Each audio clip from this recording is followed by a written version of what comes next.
I think some more people may be coming in, but let's go ahead and start by chanting Om together 3 times. It looks like most of you have muted yourselves. That's ideal that you're muted. And we can close our eyes, have our attention be more inward. And just let this mantra Om really resonate inside. See if you can let go of thinking about its meaning and just see how it feels. See if we can each feel the way it attunes our minds to a deeper level of being.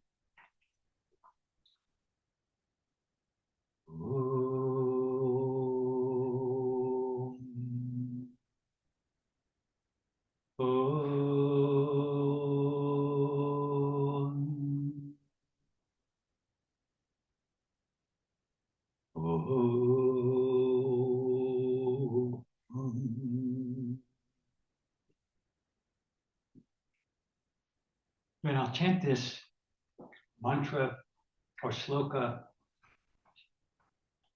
that's from ancient times as a way of invoking the divine presence in the form of like a cosmic consciousness. Some of you know this chant, you can chant it with me. Omkaram bindu samyuktam nityam dhyayanti yoginaha kamadam mokshadam chaiva Omkaraya namo namaha.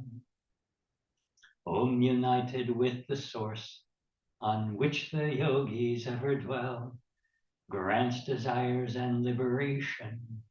Salutations to the Omkaram. Om Shanti.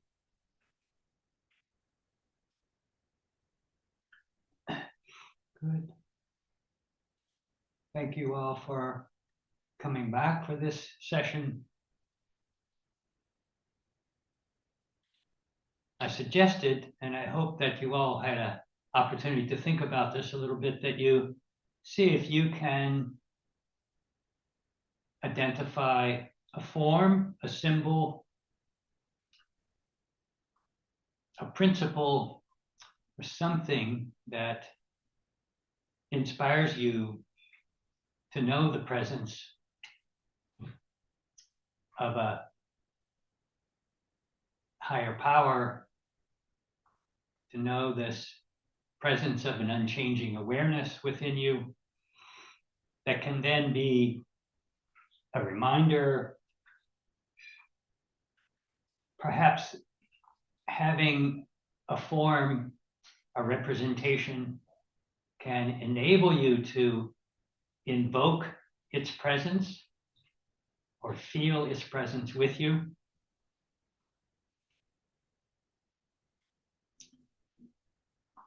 And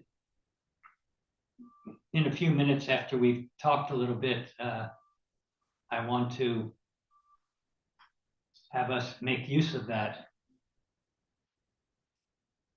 I'll just ask, I think most of you were here last Wednesday. Anyone have any comments left over from last Wednesday?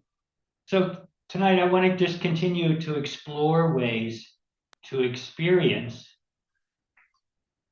grace, or what I'm calling grace as an expression of this spiritual presence that's within us and around us. And tonight I want to talk more about service as a way that we experience that, about experiencing joy, like celebrating the accomplishment of someone you love, or celebrating some moment in someone's life, like at a wedding. Saraswati, I don't know if you remember, but not long after I was here, maybe this 12 years ago, one of our residents got married, Kamala got married. and a number of us were at the wedding. And after the wedding, there was a kind of sit-down dinner, and then there was dance music. and I don't usually dance. I'm a little, it's not my thing. I'm a little self-conscious, but there was so much joy in the dancing as a celebration of these two people being in love with each other and marrying. Wow, it was amazing. And in those moments of dancing, this you could feel this tremendous joy. That the dancing itself was a physical expression of this energy that I would call joy. It comes more easily to children because they're not self-conscious. Another form, another way that grace, another form of expression of that spiritual presence that we might experience is when we pray for someone. Last week I talked about praying for guidance, but to pray for someone's well-being is another way that it's not about me. It helps us disengage from the ego identity, and we send healing, loving energy in some way to someone that we care about. So we are again aligning ourselves with that movement of love, the natural flow of compassion that's meant to flow through the heart. I want to talk for a few minutes about service, serving, becoming an instrument of a higher will. And I would guess that everyone's experienced this, that somehow the universe used you in some way to do something, even without your being completely aware of it. Somehow you were compelled to take a part in a bigger picture and make something happen. And that feels really good because it's not about you. It's not about your ego. And something beautiful happens through you. I'll tell a little story that's an example of this. I've told this story before, so you may have heard it before, some of you. And I don't know all the details, but this much I know. We have this ashram in Virginia, and they often hold teacher training programs there. And there's a woman, I don't know her well, but she lives in Washington, D.C. area.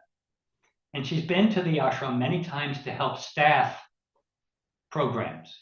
Like when they have a program and a group of people coming, they need extra help.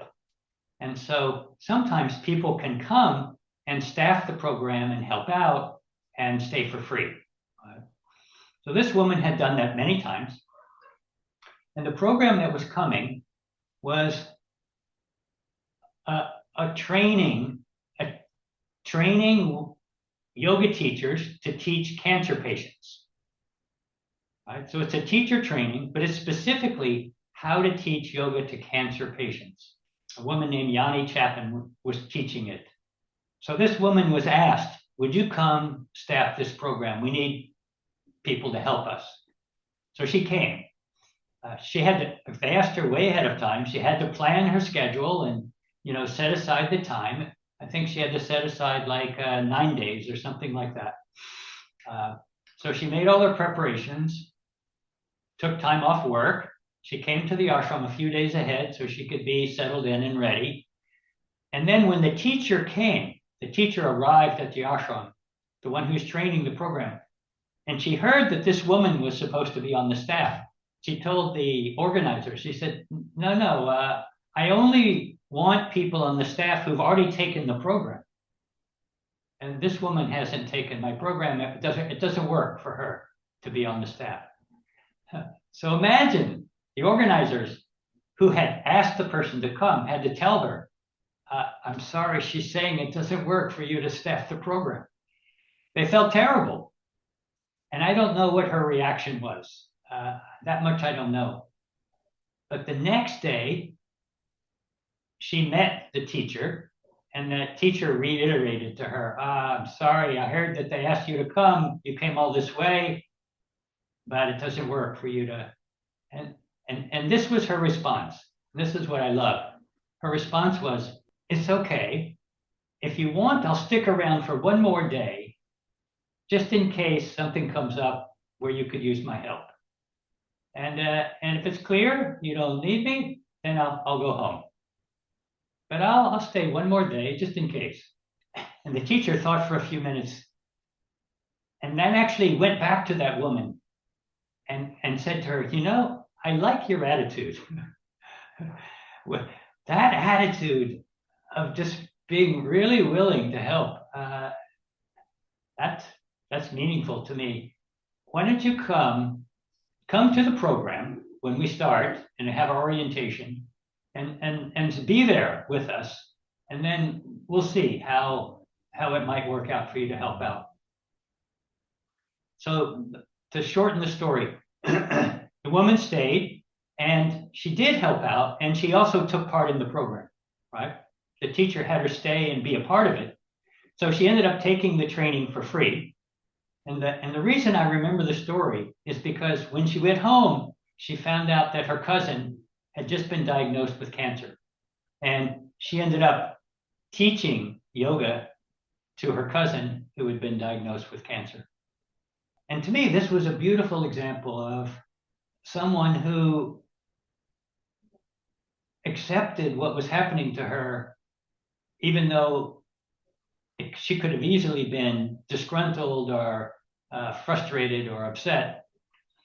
She accepted it, and she responded in a kind of selfless way. And the universe found a way to give her a training that she would not have taken. She was not planning to take that training.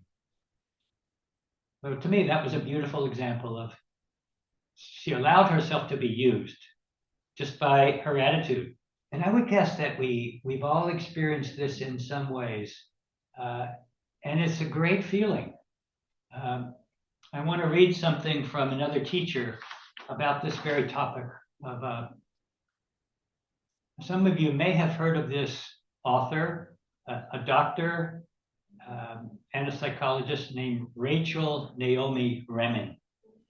She's, for many years, served with the Commonweal Cancer Retreat programs. And she's a doctor who's been through cancer herself. And she has a book called Kitchen Table Wisdom. It's all about stories of cancer patients that she's worked with. But this is something she wrote many years ago about service. Serving is different from helping. Helping is based on inequality. It is not a relationship between equals. When we help, we may inadvertently take away from people more than we could ever give them. We may diminish their self-esteem, their sense of worth. Service is a relationship between equals. When you help someone, they owe you one. But serving, like healing, is mutual. There is no debt. I am as served as the person I am serving. When I help, I have a feeling of satisfaction. When I serve, I have a feeling of gratitude.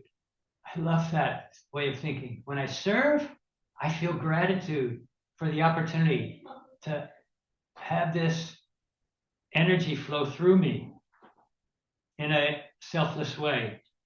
It feels right. It feels like aligning myself with a higher will. That's the way I would say it. A few more sentences. When I fix a person, I perceive them as broken. I think of medical profession often this way. They see themselves as someone who's fixing someone who's broken. When I serve, I see the wholeness. We serve life not because it is broken, but because it is holy. Over time, fixing and helping is draining, depleting. Over time, we may burn out. Service is renewing. When we serve, our work itself will sustain us. From the perspective of service, we are all connected. All suffering is like my suffering, and all joy is like my joy. The impulse to serve emerges naturally and inevitably from this way of seeing. I love the way that she puts that. And I would guess that we've probably all had some, I said it before, we've all had some experience of being used this way, being an instrument of something bigger than ourselves. And I know I've experienced it at times and other times not, that I get so much energy from my service that I don't get tired. I don't run out of gas. It keeps me going. It's as if something else rises up to support my effort to serve. Now, I don't experience that all the time. Sometimes I get pooped because I'm not able to stay in that place. I'll read one more thing, and then I want to do a little exercise with you all. This is from the Golden Present. And I feel like it's very similar to what we talked about last week in terms of being guided. Don't be concerned with how to set priorities in your service. When your mind is clean and neutral, and you are selflessly serving, you will be able to hear your own conscience telling you what is to be done first. Your mind is clean and neutral, and you're selflessly serving, you'll be able to hear your own conscience telling you. He says it again a little later. If your mind is clean, the right actions will be presented to you right away. There is a higher intelligence that will tell you immediately what to do. Just follow that direction. But he's not saying the higher intelligence is coming from the clouds. There's no burning bush. He's saying it's within you. Let that unseen guide us. If nothing comes to mind right away, pause a minute and ask, God, what am I to do? The answer will come.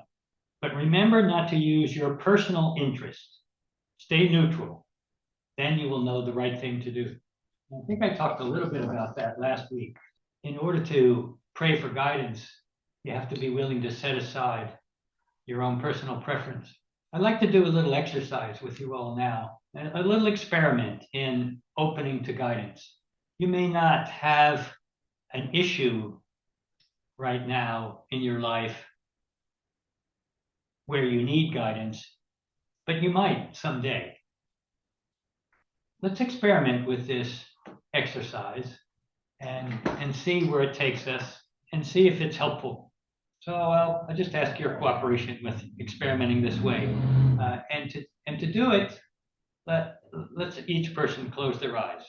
Then see if there's any issue in your life that you're facing where you could benefit from receiving guidance. Some conflicting feelings about something.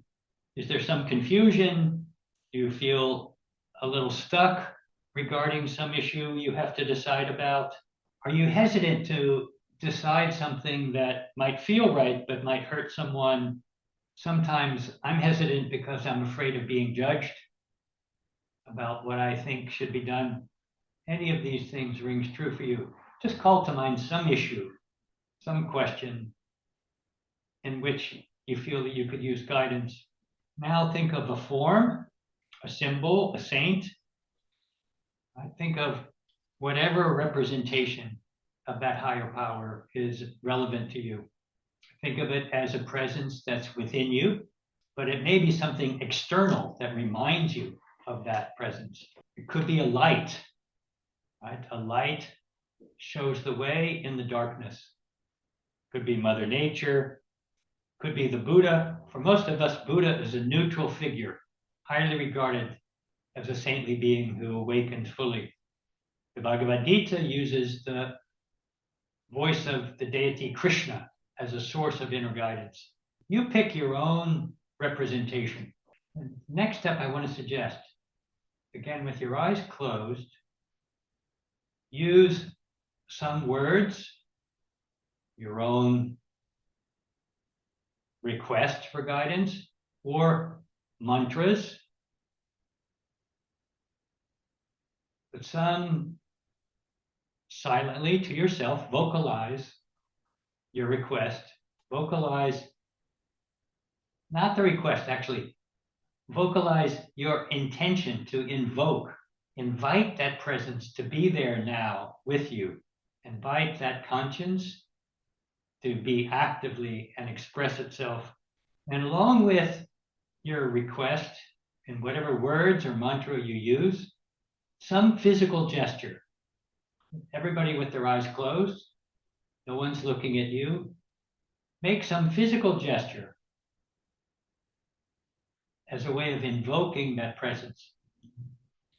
Could be in the form, the hands together at the heart, could be bowing, could be opening the hands in a receptive posture, could be the hands one over the other covering the heart.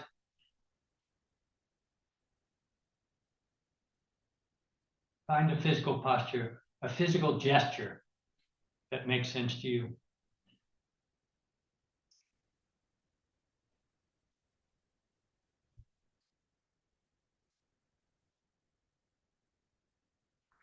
And the next step is be aware of what you might like the answer to be.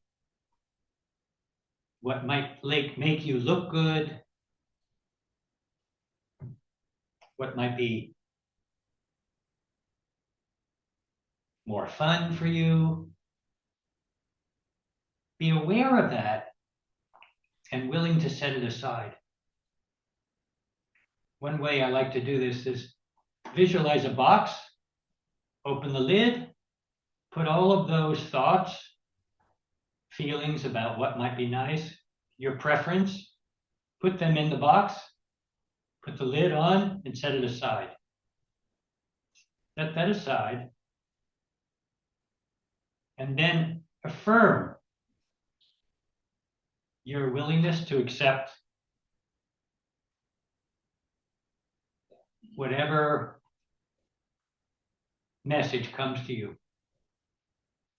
No matter how it looks or feels, express your sincere desire to know the right thing, to do the right thing.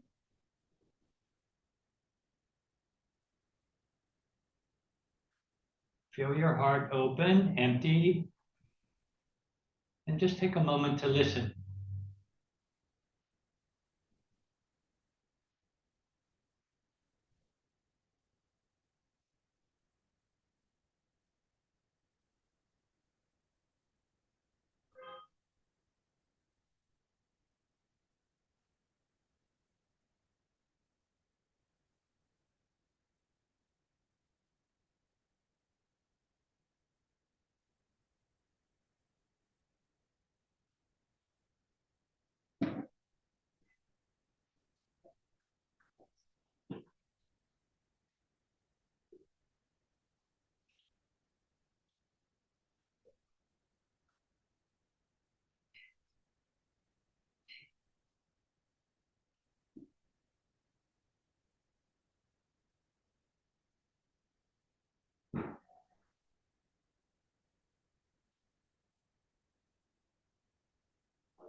And make note of whatever came to you.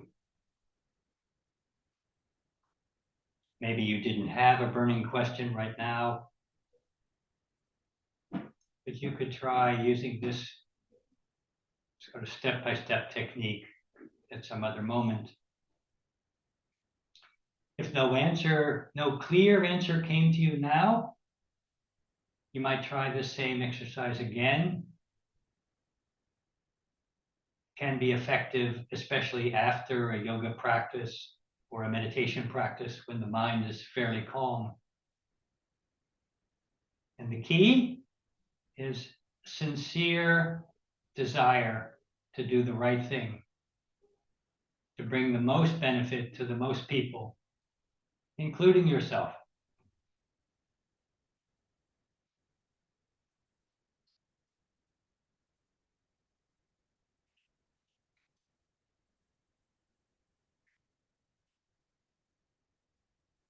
And you can open your eyes if your eyes are closed.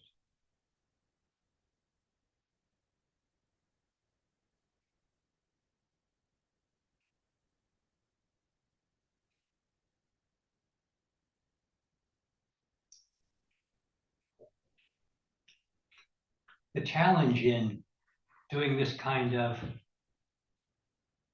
reflecting, this kind of exercise, is that we're so used to accepting the rational mind as the best source of information. So the mind always wants to use reasoning, pros and cons, reasoning as the way of discerning the right thing to do. But that doesn't work. It's that same mind that wants to use reasoning is influenced by our conditioning. That's why we have such divergent opinions about what's right or wrong in our world, in our culture, even in our own country. So an exercise like this is designed to help us find, I would say, a more reliable source of information that's above reasoning. I want to share from another source. And of course, for some things, reasoning works fine. I don't want to discount reasoning altogether, but for something that's challenging, overwhelming, confusing, and reasoning, that's the beauty of meditation. It can help us even temporarily escape our conditioning. If that conditioning is not so active, what a blessing to have access to a tool like that, to know it's possible. I'll share from a couple more sources, things that I found really inspiring. Someone gave me this book recently called The Dolphin Letters. Probably nobody's heard of this book, The Dolphin Letters. It's written by a woman who spent so much time with the dolphins. I think off the coast of South Carolina is where off the coast of Georgia in the southeast. She spent so much time with dolphins. She feels like she learned a lot from them. And so she's written these letters on behalf of the dolphins to the human beings. It's quite interesting, and there's a lot of wisdom. And it really feels like she's speaking for them somehow. And I'm not going to read so much from her book, but just share this one concept. Maybe I'll read one sentence. What needs to happen is for humans to take a leap to deciding about all life from a place of deep feeling. For humans to take a leap to deciding about all of life from a place of deep feeling. When you do, the end result is a marvelous state within yourself. A kind of fellow feeling or pod feeling. She goes on, the dolphin goes on to talk about how the dolphins don't have like an individual will. She says, the dolphin says, we are loyal to the greater good, and it would not occur to us to downplay the significance of our feeling nature. Our intelligence is in service of it. Basically, the dolphin, what it's saying is the dolphin can't operate on a personal will. It operates on the pod, the benefit of the pod. And I think a lot of animals do that way. They operate naturally in coordination with the pod.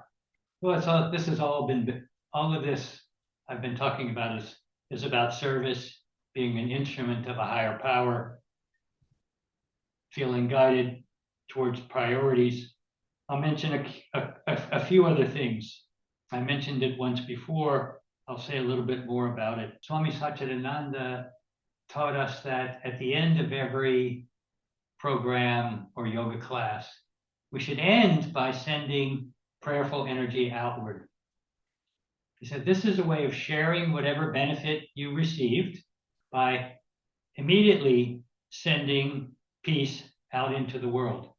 And he gave us this mantra that I think all of you have heard, Loka Samasta Sukhino Bhavantu. May the entire universe be filled with peace and joy, love and light.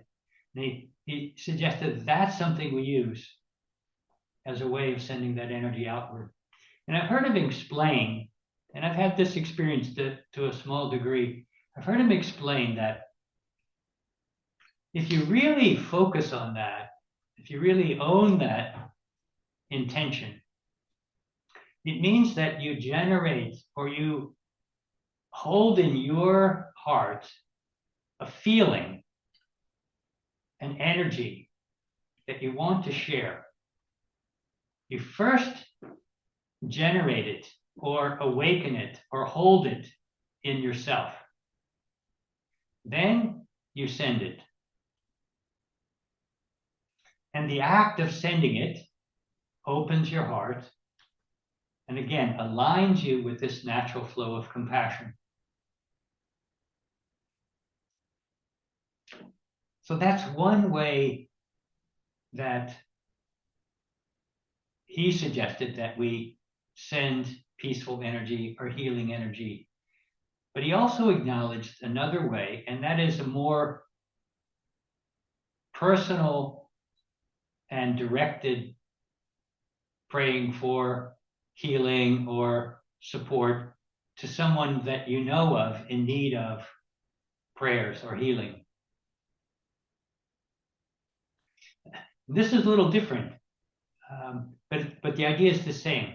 If you know a person who's suffering, who's struggling, the idea is the same. You hold that person in your heart.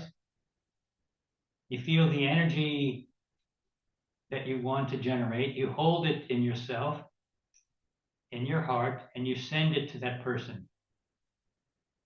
And you use whatever words make sense to you.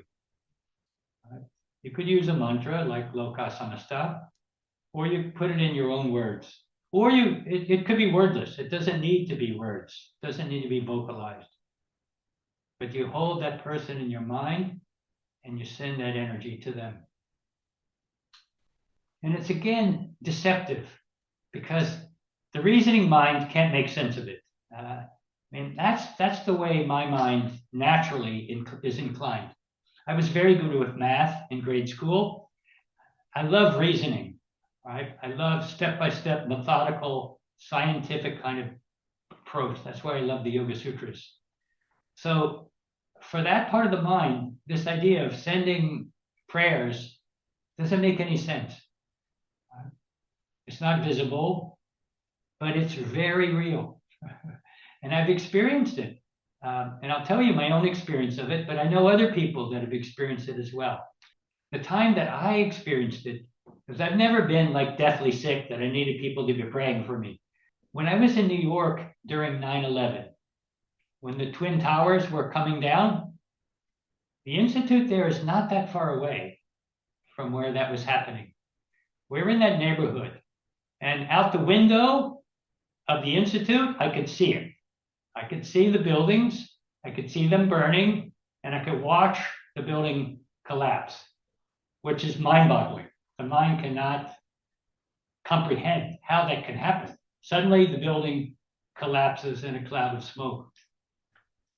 Anyway, we were all freaked out, naturally.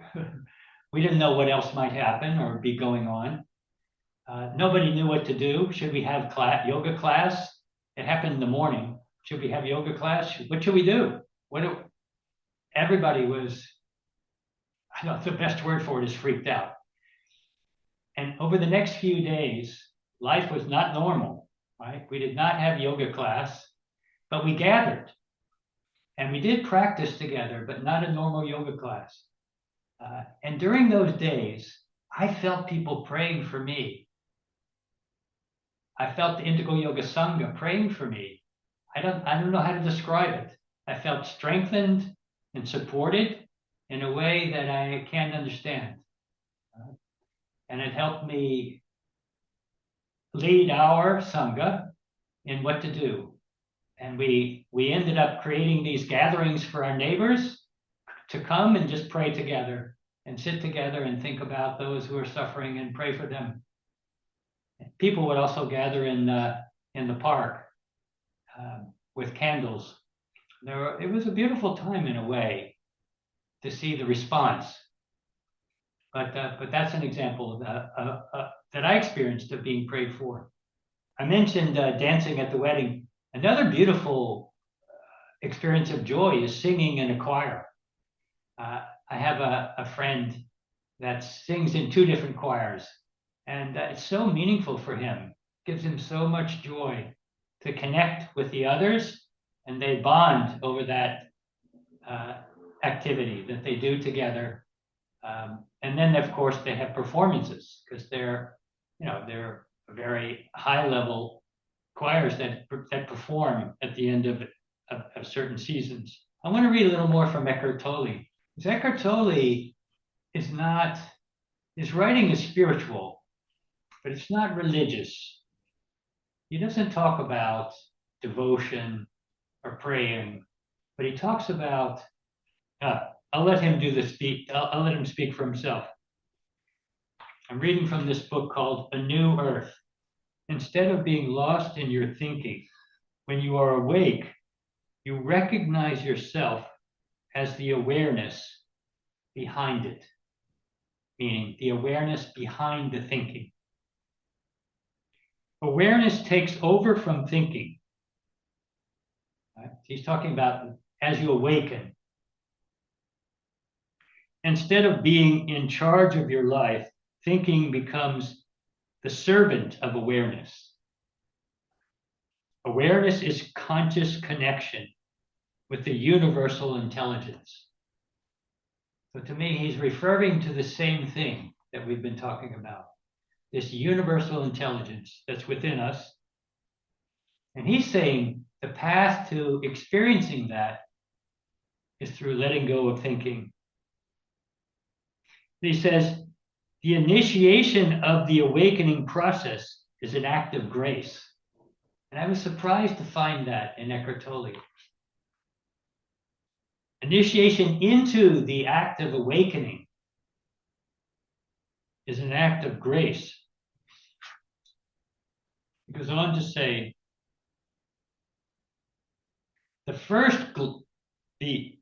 awakening, the first glimpse of consciousness without thought happens by grace, without any doing on your part, right? Without being worthy, without saying your prayers, without being good. It happens by grace. If something within you responds to it, if you somehow recognize the truth in it, that means the process of awakening has begun. So he's talking about awakening something inside of you that I call it grace, he calls it grace, that gives you a glimpse, that gives you an invitation. And if you recognize it or respond to it, then this awakening begins. He goes on to say, once this process of awakening, you've touched by it or you've recognized it, you can then make a conscious choice to be present rather than to indulge in useless thinking. You can invite presence into your life, that is to say, make space. And that's what we call meditation. Praying for guidance could also be a way of making space. But I'll read this last couple sentences. You can then make a conscious choice to be present rather than to indulge in useless thinking. You can invite presence into your life, that is to say, make space for it. I'll read just a few more sentences. Your doing then becomes a channel through which consciousness enters the world. Having a little trouble reading it. Your doing then becomes a channel through which consciousness enters the world. In other words, you become a channel for something higher than you to come into the world.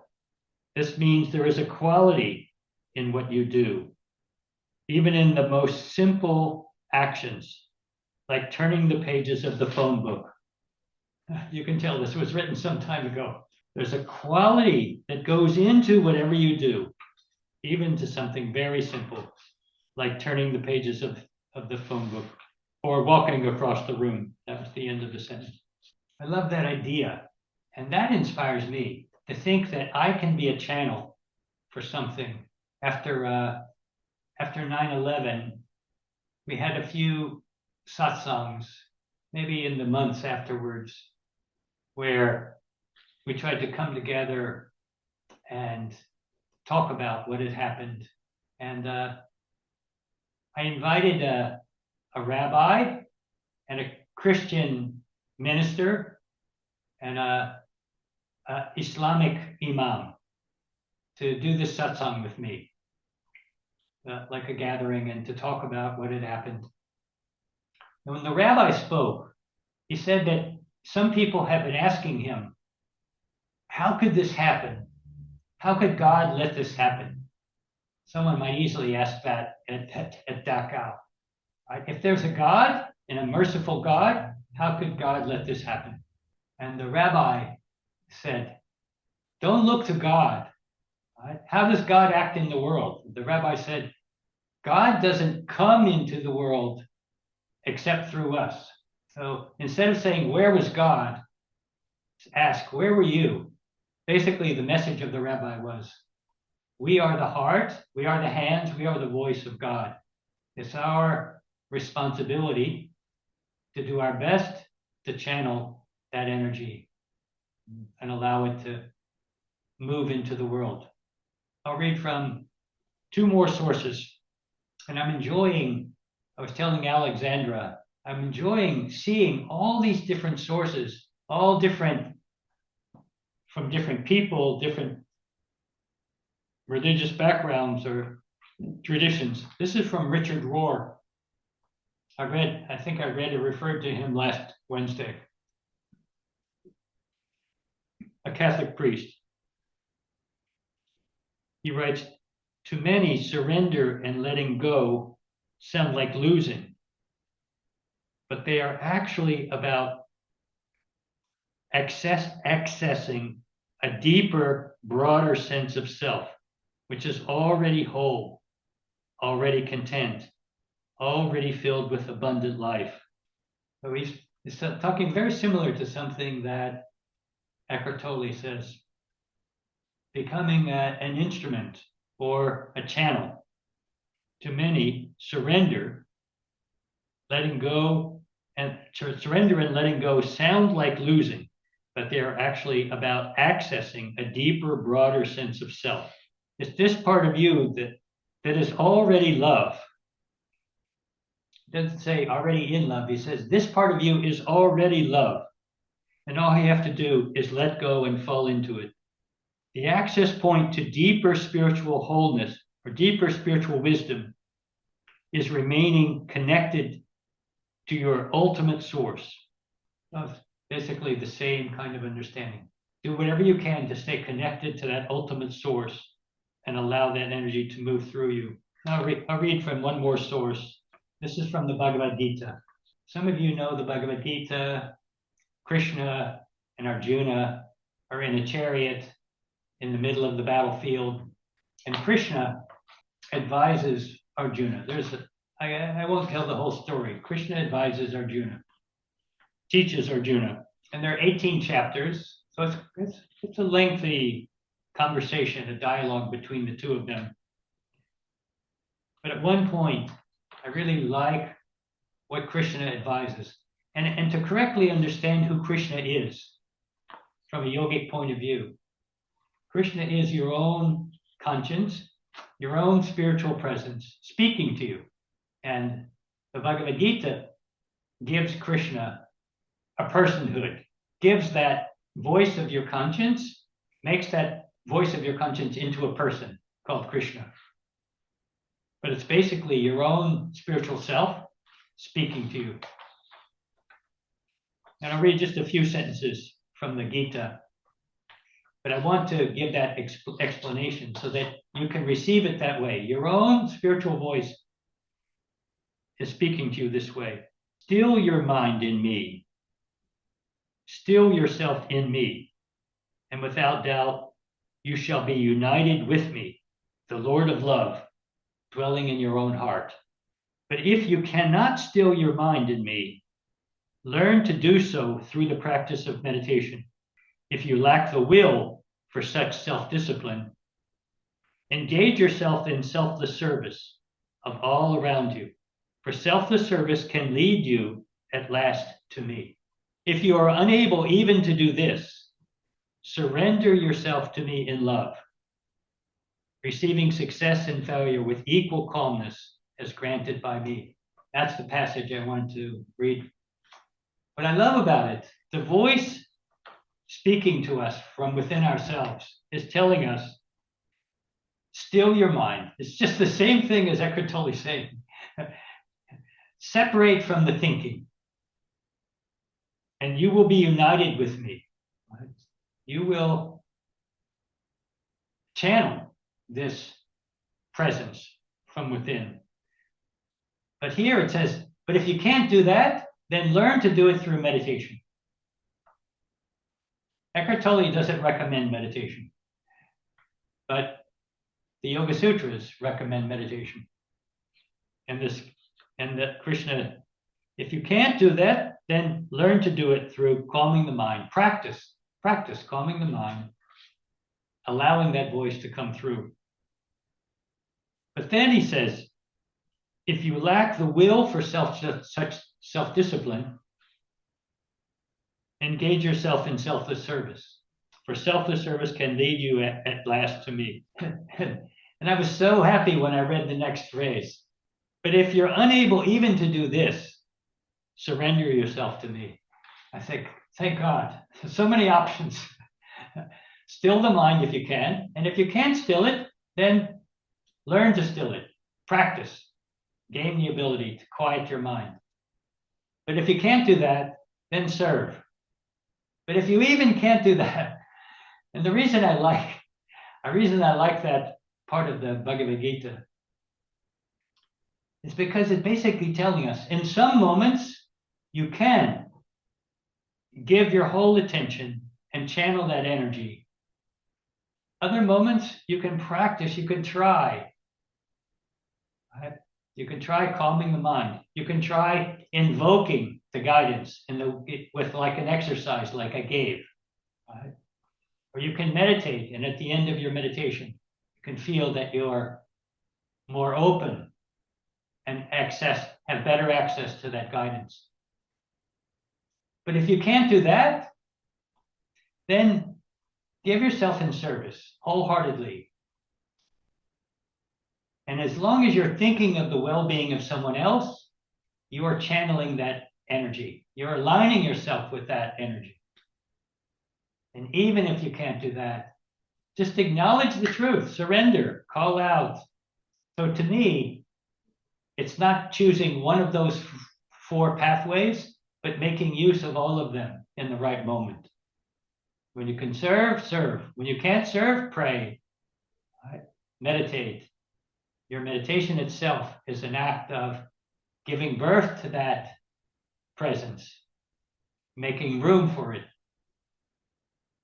bringing it into the world.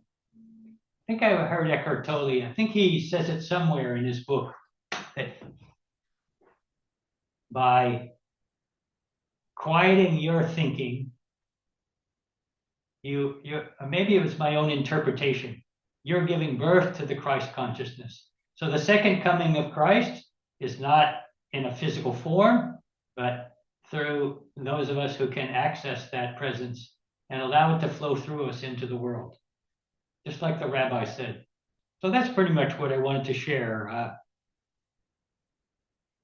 I appreciate you guys sticking with me and allowing me to use all these different sources and share what I found really inspiring. And I'm hoping that it's helpful and it's something that can be impactful in our lives. It's time for us to end, but thank you all for sticking with me today for this session. I appreciate your kind attention. Let's do a closing chant.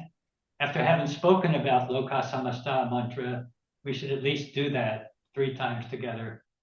If you like, close your eyes and bring your hands together at the heart. Feel that you can generate this feeling that you want to share Generate it inside of yourself first.